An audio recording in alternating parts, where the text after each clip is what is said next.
विधि लिखितं मोक्षदक्षं सुभिक्षं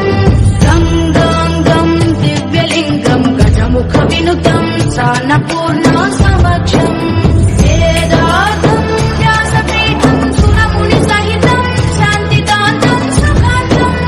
विश्वेशं चित्प्रकाशं श्रितजनवरदं काशीनाथं नमामि ओंकारं सृष्टिसारं विधि लिखितं मोक्षदक्षं सुभिक्षं गंगांगं दिव्यलिंगं गजमुख विनुतं सान्नपूर्णा समक्षम्